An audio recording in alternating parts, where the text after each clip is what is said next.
இன்றைய திகதியில ஐரோப்பால வாழ்ற எல்லா தமிழ் மக்கள் மத்தியிலையும் பரவலாக பேசப்படுற ஒரு முக்கியமான விஷயம், ஐரோப்பாவில் அடுத்ததாக என்ன நடக்க போகுது, என்ன மாதிரியான ஆட்சி மாற்றங்கள் வரப்போகுது, ஐரோப்பால வாழ்ற வெளிநாட்டவர்களாகிய எங்களுக்கு என்ன நடக்கும், நாங்கள் தொடர்ந்து இந்த நாடுகளில் வசிக்கலாமா அல்லது எங்களுடைய நாடுகளுக்கே நாங்கள் போக வேண்டி வருமா, புதிதாக வரப்போகிற அரசாங்கங்கள் என்ன விதமான முடிவுகள் எடுக்க போதும், ஐரோப்பாவில் தீவிர வலதுசாரிகளுடைய கட்டுப்பாட்டுக்குள்ள ஐரோப்பா போனால் அடுத்ததாக இங்கே என்ன நடக்கும் என்றுதான் இன்றைய திகதியில எல்லா தமிழ் மக்கள் மத்தியிலேயும் இருக்கக்கூடிய மிக முக்கியமான கேள்வி. இந்த கேள்விக்கான காரணம், அண்மையில நடந்த ஐரோப்பிய ஒன்றிய தேர்தலில் தீவிர வலதுசாரிகளுடைய கை மேலோங்கி இருந்தது, அவர்கள் வெற்றி பெற்றது. இது மிகப்பெரிய ஒரு ஆபத்து எச்சரிக்கையை வெளிநாட்டவர்கள் எல்லாருக்குமே சொல்லி இருக்குது. ஏனென்று சொன்னால் ஐரோப்பிய கண்டம் தீவிர வலதுசாரிகளோட கைக்கு போனா அடுத்ததாக வெளிநாட்டவர்களுக்கு மிகப்பெரிய ஆபத்துகள் காத்திருக்கின்றன. இதனுடைய அடுத்த கட்டமாக பிரான்ஸ்ல நடக்க போற தேர்தல். பிரான்ஸ்ல இப்ப அடுத்த கிழமை நடக்க போற தேர்தலில் தீவிர வலதுசாரி கட்சியாகிய மரின் லூப்பனுடைய கட்சி வெற்றி பெறுமாக இருந்தால் இன்னும் நிறைய மாற்றங்கள் பிரான்ஸ்ல உருவாகும். அவர்கள் ஏற்கனவே நிறைய விஷயங்களை வெளியில சொல்லியிருக்கிறார்கள். நாங்கள் வந்தால் இப்படி செய்வோம் இப்படி செய்வோம் இப்படி செய்வோம் என்று சொல்லி ஏற்கனவே பல பல விஷயங்களை அறிவிச்சிருக்கணும். ஆனால் ஆட்சிக்கு வந்த பிறகு அந்த விஷயங்களை மட்டும்தான் நடைமுறைப்படுத்துவாங்களா என்று கேட்டால் கடைசி வரைக்கும் இல்லை. அதை விட சொல்லாத இன்னும் நிறைய விஷயங்களை அமல்படுத்துறதுக்கான வாய்ப்புகள் நிறையவே இருக்குது. இன்றைய தேதியில் ஐரோப்பா முழுவதும், அது ஒரு நாட்டில் 2 நாட்டில் இருந்தால் பரவாயில்லை, ஒட்டுமொத்தமாக அநேகமான ஐரோப்பிய நாடுகளில் தீவிர வலதுசாரிகளுடைய கை மேலோங்கி கொண்டு போகுது என்று சொன்னால் அது ஒரு சாதாரண நிகழ்வு இல்லை. அது ஒரு நாளில் திட்டமிடப்பட்ட செயற்பாடு கிடையாது. அது ஒரு நீண்ட கால செயல்பாட்டினுடைய விளைவுதான். நீண்ட காலமாக அவங்க அவதானிச்சு கொண்டு வராங்க. தொடர்ந்து வெளிநாட்டாக்கள் வெறினம், வெளிநாட்டாக்கள் ஒவ்வொரு இடங்களையும் பிடிக்கணும். எல்லா நாடுகளினுடைய தலைநகரங்களையும் பார்த்தீங்கன்னு சொன்னால் வெளிநாட்டாக்களோட ஆதிக்கம் இருக்குது. இங்கே இருக்கிற வேலை வாய்ப்புகள் எல்லாத்திலையும் வெளிநாட்டாக்கள்லாம் உள்ளுக்க வெறினம். உள்நாட்டு மக்கள், அதாவது சுதேச மக்களுக்கு எந்த விதமான வாய்ப்புகளும் இல்லை. இந்த மாதிரியான நிறைய பிரச்சனைகள், அதுபோக நாட்டில் நடக்கிற வன்முறைகள், நாட்டில் நடக்கிற சட்ட மீறல்கள், ஒழுங்கு மீறல்கள், இது எல்லாத்துக்குமே காரணம் வெளிநாட்டாக்களாக இருக்கணும். எனவே எங்களுடைய நாட்டுக்கு இருந்த நல்ல பேர் கெட்டு போயிருக்குது, எங்களுடைய நாட்டில் சட்டம் ஒழுங்கு சீர்கட்டு போயிருக்குது, இது எல்லாத்துக்குமே அடிப்படை காரணம் வெளிநாட்டு மக்கள் தான் என்று சொல்லி தீவிர வலதுசாரி கட்சிகள் தொடர்ந்து பிரச்சாரங்கள் வச்சு அவர்கள் சார்பான பத்திரிகைகளும் தொலைக்காட்சிகளும் தொடர்ந்து இப்படியான செய்திகளை பரப்பி கொண்டு வரைக்குள்ள அது கொஞ்சம் கொஞ்சமா இந்த நாட்டு மக்களோட மனசுல பதிய ஆரம்பிக்குது. அப்படி பதிய ஆரம்பிச்சு தான் இன்றைக்கு ஒரு கட்டமா ஐரோப்பிய ஒன்றிய தேர்தலில் அவர்கள் வெற்றி பெற்றிருக்கணும். அடுத்ததாக பிரான்ஸ்ல நடக்க போற தேர்தலில் அவர்கள் வெற்றி பெறதுக்கான வாய்ப்பு நிறையவே இருக்கு. ஒருவேளை பிரான்ஸ்ல நடக்கிற தேர்தலில் மரின் லூப்பன் கட்சி வெற்றி பெற்றா அது ஏனைய ஐரோப்பிய நாடுகளுக்கு மிகப்பெரிய ஒரு முன்னுதாரணமாக இருக்கும். ஏன்னு சொன்னா எப்பவுமே ஒரு நாட்டில் நடக்கிற ஒரு புரட்சிகரமான விஷயம்தான் அது எல்லா நாடுகளுக்கும் பரவும். அதுக்கு மிகச்சிறந்த உதாரணம் பிரெஞ்சு புரட்சி. பிரான்ஸ்ல பிரெஞ்சு புரட்சி உருவாகி மன்னராட்சி முறை ஒழிக்கப்பட்டு மக்களாட்சி முறை கொண்டு வரப்பட்டது பிரான்ஸ்ல. அதுதான் ஏனைய நாடுகளுக்கெல்லாம் கொஞ்சம் கொஞ்சமா பரவி இன்றைக்கு உலகத்தில் இருக்கக்கூடிய பெரும்பாலான நாடுகளில் மன்னராட்சி ஒழிக்கப்பட்டு மக்களாட்சி கொண்டு வரப்பட்டதுக்கான பிரதானமான காரணம் பிரான்ஸ்ல உருவான அந்த பிரெஞ்சு புரட்சி தான். அதே மாதிரி ஒரு புரட்சி தான் இப்போ ஐரோப்பாவில் அந்த சொல்லுவாங்க கருக்கொன்றுக்கு சொல்லி, மேகம் கருக்கொன்றுக்கு சொல்லி. எஸ், அது ஒரு நாளைக்கு மழையாக பெய்யத்தான் போகுது.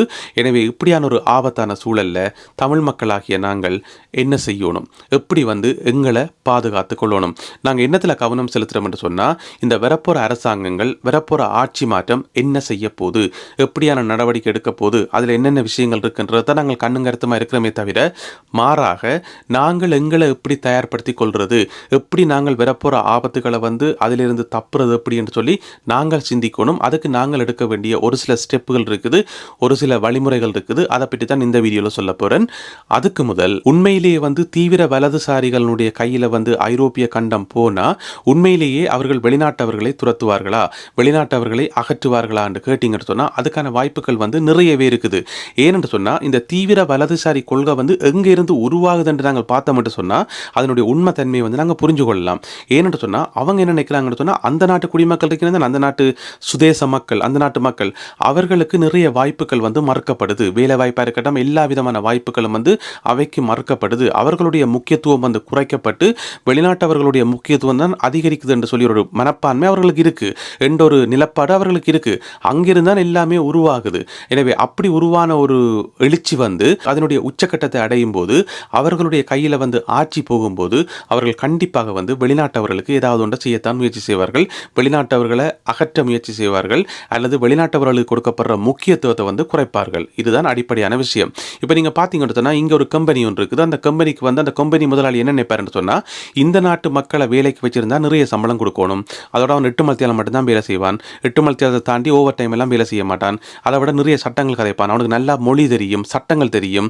அதை கொண்டு வா, இதை கொண்டு வான்னு சொல்லி கேட்பாங்க. பிறகு அவங்கள வச்சுக்கொண்டு தாலாட்டி கொண்டு இருக்க முடியாது.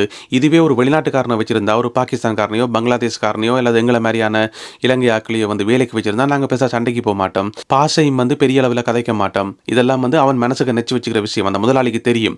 எனவே இவங்களை வேலைக்கு வச்சா இவங்க வந்து 8 மணித்தியாலத்தை தாண்டி 10, 12, 14 மணித்தியாலமும் வேலை செய்வாங்க. ஓவர் டைம் வேலை செய்வாங்க. பெருசாக சம்பளத்தை நிறைய தாண்டு கேட்டு சண்டையெல்லாம் பிடிக்க மாட்டாங்க. சும்மா தொட்டதுக்கெல்லாம் பொலிசுக்கு கால் பண்ணி இங்கே பிரச்சனைகளை உருவாக்க மாட்டாங்க. எனவே இவங்களை வேலைக்கு வைப்போம் என்று சொல்லி இங்கே இருக்கிற ஒரு முதலாளி வந்து ஆசைப்படுவார். இதனால தான் இங்கே இருக்கிற உள்நாட்டு மக்கள் வந்து ஒதுக்கப்படினம். ஒரு வேலை என்று வரைக்குள்ள வந்து உள்நாட்டு மக்கள் ஒதுக்கப்பட்டு வெளிநாட்டவர்களுக்கு வாய்ப்பு கிடைக்கிறதுக்கான மிக முக்கியமான காரணமே வெளிநாட்டவர்கள் வந்து எதையுமே அட்ஜஸ்ட் பண்ணி கொண்டு வேலை செய்யக்கூடிய ஒரு தன்மை எங்கள்கிட்ட இருக்கிறபடியால் தான். அது இங்கே இருக்கிற எல்லா முதலாளிகளுக்கும் நல்லா தெரியும். இப்படித்தான் அவர்களுக்கான வாய்ப்பு வந்து இல்லாமல் போகுது. எனவே இந்த மாதிரி விஷயங்களில் வந்து பாதிக்கப்பட்டு வேலையில்லா திண்டாட்டம் உள்நாட்டு மக்கள் வந்து கடுமையாக வறுமையில் பாதிக்கப்படக்குள்ள வெளிநாட்டவர்களாகிய நாங்கள் பெரிய BMW ஆடம்பரமான கார்களையும் எங்களுடைய வீடுகள் எல்லாத்தையும் பார்த்தீங்கன்னா ஒரு ஆள் வந்து 2, 3 வீடுகள் எல்லாம் வச்சிருக்கிறோம். பெரிய ஆடம்பரமாக வாழ்கிறோம். இது வந்து அவங்களோட கண்ணை வந்து உறுத்தத்தான் செய்யும். எனவே இதனுடைய ஒரு உச்சக்கட்ட வளர்ச்சி தான், இதனுடைய ஒரு எழுச்சி தான் இன்றைக்கு வந்து ஐரோப்பாவில் வந்திருக்கக்கூடிய இந்த அரசியல் மாற்றம், இந்த தீவிர வலதுசாரிகளுடைய எழுச்சி. எனவே இவர்கள் வந்தவுடனே முதல்ல செய்ய போறதே இந்த வெளிநாட்டவர்களுக்கு ஏதாவது செய்யத்தான் போவார்கள். சரி, அவர்கள் ஆட்சிக்கு வந்த பிறகு என்னென்னலாம் செய்வார்கள் என்று சொல்லி பார்க்கறதுக்கு முதல் இன்னும் ஒரு முக்கியமான விஷயத்தை நாங்கள் தெரிஞ்சு வச்சுக்கொள்ளணும். நாங்கள் பொதுவாக என்ன நினைக்கிறோம்னு சொன்னால், எங்களுடைய நாடுகளில் வந்து பிரச்சனை இருக்குது, அங்கே வந்து எங்களுக்கு உயிர் அச்சுறுத்தல் இருக்குது, அதனால அங்கிருந்து நாங்கள் இங்கே அகதியாக வரோம். அப்படி அகதியாக விரைக்குள்ள வந்து ஒரு 3ஆம் தர உலக நாட்டில் இருந்து ஒரு 1ஆம் தர பணக்கார நாடு ஐரோப்பிய நாட்டுக்கு ஒரு அகதியாக நாங்கள் வரும்போது எங்களுக்கு அகதி தஞ்சம் தர வேண்டியது அவர்களுடைய கடமை. இது ஐநா சட்டத்தில் இருக்குது. எனவே எங்களுக்கு அகதி தஞ்சம் தந்து எங்களை ஏற்றுக்கொள்ள வேண்டியது அவர்களுடைய கடமை என்று சொல்லி நாங்கள் நினைக்கிறோம். இதில் ஒரு பக்கம் நியாயம் இருக்குது. என்னென்னு சொன்னால் அது ஐநா விதிகளுக்கு உட்பட்டது. ஆனால் இதுக்கும் ஒரு மறுபக்கம் ஒன்று இருக்குது. அது என்னென்னு சொன்னால், இப்போ நாங்கள் நினைக்கிற மாதிரி எங்களுடைய நாட்டில் வந்து யுத்தம் நடக்குது, அங்கே போர் நடக்குது, அதனால நாங்கள் இந்த ஐரோப்பிய நாட்டுக்கு வாரோம் என்று சொல்லி நாங்கள் நினைக்கிறோம். ஆனால் உண்மையான விஷயம் அது இல்லை. இந்த ஐரோப்பிய நாடுகளுக்கு வந்து தொழிலாளர்கள் தேவை, அந்தந்த நாடுகளில் இருந்து ஆட்கள் தேவை. எனவே இந்தந்த நாடுகள் திட்டமிட்டு அந்த நாடுகளில் யுத்தங்களை உருவாக்கின சம்பவங்கள் நிறையவே இருக்குது. அதுக்கு நிறைய உதாரணங்களும் இருக்கு. எனவே இப்படித்தான் நாங்கள் அகதியாக வாரதும் அகதி விசா எடுக்கிறதும் இங்கே வேலை செய்கிறதும் எல்லாமே இப்படித்தான். எல்லாமே ஒரு திட்டமிடப்பட்ட நாடகமே ஒழிய நாங்கள் நினைக்கிற மாதிரி எங்கட நாட்டில் பிரச்சனை, அதனால நாங்கள் இங்கே அகதியாக வந்தோம், இவையில் ஐநா விதிகளுக்கு அமைப்பாக எங்களுக்கு விசா தந்துதான் ஆகணும் என்று சொல்லி நாங்கள் அடம் பிடிக்கலாம் முடியாது. அவங்க தேவைப்பட்டால் ஐக்கிய நாடுகள் சபையின் விதியே மாற்றி அமைப்பாங்க. பிரான்சும் ஜெர்மனியும் நினைச்சாலே போதும், வேற யாருமே நினைக்க வேண்டிய அவசியம் இல்லை. எனவே பிரான்சும் ஜெர்மனியும் நல்ல நட்பு நாடுகள், உங்களுக்கு தெரியும். அவர்கள் 2 பேரும் கலந்து பேசி ஐக்கிய நாடுகள் சபையில் இருக்கிற விதிகளையே அவர்கள் மாற்றுவார்கள். அகதிகள் சம்பந்தமான விதிகளையே அவர்களால் மாற்ற முடியும், அது இல்லை என்று சொல்ல முடியாது. எனவே அகதி அந்தஸ்து கொடுக்குற அந்த நடைமுறை வந்து அது ஒரு திட்டமிடப்பட்ட செயல். அது வந்து எங்கள் மேலே இருக்கிற பாசத்தாலேயோ கருணையாலேயோ இரக்கத்தாலேயோ செய்யப்படுற செயல்பாடு கிடையாது. அவர்களுக்கு அந்தந்த நாட்டில் வந்து தொழிலாளர்கள் தேவை, வெளிநாட்டு தொழிலாளர்கள் தேவை. அதுக்காக உருவாக்கப்பட்ட ஒரு சிஸ்டம் தான் இந்த அகதி அந்தஸ்து கொடுக்கறதே தவிர மற்றபடி எங்கள் மேலே இருக்கிற பாசத்தலை இல்லை. எனவே இப்படியான சூழலில் வந்து நாங்கள் எங்களை காப்பாற்றிக் கொள்வது எப்படி என்று சொன்னால், நாங்கள் பல கஷ்டங்களின் மத்தியில் பல துன்பங்களை அனுபவித்து நிறைய பணத்தை இழந்து நிறைய கஷ்டப்பட்டு இந்த நாடுகளுக்கு வந்திருக்கிறோம். இந்த நாட்டுக்கு வந்துட்டு நாங்கள் செய்ய வேண்டிய மிக முக்கியமான வேலையை வந்து இந்த நாட்டு மொழியை படிக்கிறதும் இந்த நாட்டு குடிமக்களாக மாறுறதும் தான். எனவே எல்லாருமே வந்து உடனடியாக முயற்சி செய்து நீங்கள் மேக்சிமம் உங்களால் எவ்வளோ முடியுமோ அவ்வளோத்துக்கு முயற்சி செய்து இந்த நாட்டு குடியுரிமை எடுக்கிறதுக்கு நீங்கள் எல்லாரும் முயற்சி செய்யணும். தொடர்ந்து வந்து 10 வருஷம் 15 வருஷம் 20 வருஷமாக வந்து அதே அகதி அந்தஸ்திலேயே நீங்கள் தொடர்ந்து இருந்து கொண்டு இருந்தீங்கன்னு சொன்னால் அது என்றைக்குமே நிரந்தரம் கிடையாது. அது வந்து என்றைக்குமே ஆபத்து.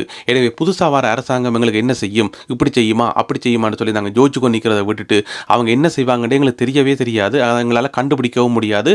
எனவே வந்து அவங்க என்ன செய்வாங்கன்னு சொல்லி பார்த்து கொண்டு நிற்கிறத விட்டுட்டு நாங்கள் எங்களை பாதுகாக்கிறதுக்கு என்ன செய்யலாம், அதுக்கு ஒரே வழி இந்த நாட்டு குடிமக்களாக மாறுறது தான். நீங்கள் எந்த நாட்டில் வசிக்கிறீங்களோ அந்த நாட்டு மொழியை படித்து அந்த நாட்டு சட்டத்திட்டங்கள் எல்லாத்தையும் தெரிஞ்சு வச்சுக்கொண்டு அந்த நாட்டில் குடிமக்கள் குடிமக்களாக உடனடியாக மாறுறதுதான் ஒரே ஒரு வழி. ஏன்னு சொன்னால் குடிமக்களாக நாங்கள் மாறிட்டோம் சொன்னால், சிட்டிசன்ஷிப் எடுத்துட்டோம் சொன்னால், நாங்கள் ஒரு அடுத்த கட்டம் நோக்கி நகர்றோம். அகதி நிலைமையிலிருந்து அடுத்த கட்டம் நோக்கி நகர்றோம். அந்த நாட்டு குடிமக்களாகவே நாங்கள் மாறுறோம். எனவே அதில் எடுத்தடுப்பில் கை வைக்க மாட்டாங்க. இன்றைய சூழலில் ஒரு பாதுகாப்பான விஷயம் என்னன்னு சொன்னால் அது இந்த குடியுரிமை மட்டும்தான். எனவே நீங்கள் எந்த நாட்டில் வாழ்ந்தாலும், பிரான்ஸோ ஜெர்மனியோ இத்தாலியோ, நீங்கள் எந்த நாட்டில் வாழ்ந்தாலும் உடனடியாக அந்தந்த நாட்டு குடியுரிமை எடுக்கிறதுக்கான முயற்சிகளை எடுக்கிறது தான் மிகச்சிறந்த ஒரு தெரிவாக இருக்க முடியும். இதை பற்றிய உங்களுடைய கருத்துக்கள் என்னன்றதை மறக்காம கமெண்ட்ஸ்ல போடுங்க. மீண்டும் மற்றும் ஒரு பதிவில் சந்திப்போம். நன்றி, வணக்கம்.